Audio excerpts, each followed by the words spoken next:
અને ખેડા જિલ્લાની અંદર સૌથી પહેલા ખેડૂતો માટેનું જે આંદોલન હતું, ખેડૂતો પર બહુ મોટો ટેક્સ નાખ્યો હતો. અત્યારે ટેક્સ આપણે ત્યાં નથી ભારત દેશની અંદર, ઇન્કમ ટેક્સ કે એમાંથી બધા ધંધા છે, પરંતુ ખેતીને નથી કોઈ નાખી શક્યું. એ વખતે સરદાર પટેલે આગેવાની લીધી હતી અંગ્રેજ સંસ્કૃતિ સામે કે ખેડૂતોની અંદર ખેડૂતોના હક અને અધિકાર માટે હું લડીશ. અને લડીને એવી આગેવાની લીધી હતી કે મહાત્મા ગાંધીએ વલ્લભભાઈનું નામ સરદાર રાખ્યું. એમણે નામ એક સરદારજી દાઢીવાળા નહોતા, પણ એનું નામ કીધું કે આ સરદાર છે, સાચો સરદાર છે, એમ કહીને એમને આગેવાની આપી.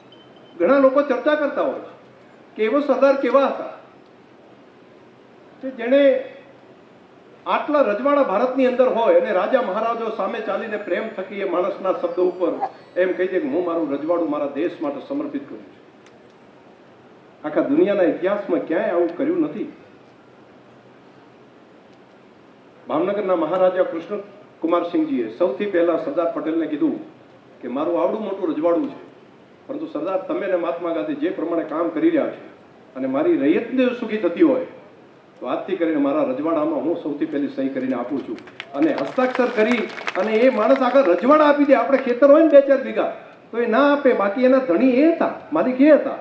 અને એમણે કીધું કે અમે દેશની પ્રજાને સમર્પિત કરીએ છીએ, અમે રજવાડા આપીએ છીએ. કેવું જીવન હશે કે જેના એક શબ્દ ઉપર પોતે પોતાના રાજ્ય આખા આપી દે.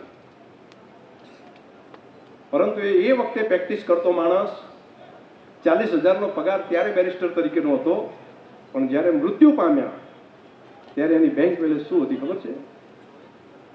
216 રૂપિયા.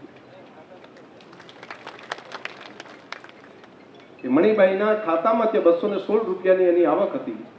અને એ જ 2 જોડી કપડાં, 2 ટિફિન અને 3-4 2 જોડી ચપ્પલ અને 2 બૂટ અને એક લોખંડનો સુટકેસ જે કહીએ ને આપણે, તો ટંક કહેતા, એ ટંક કહેતા. અને એની અંદર એનું આખું આ જીવન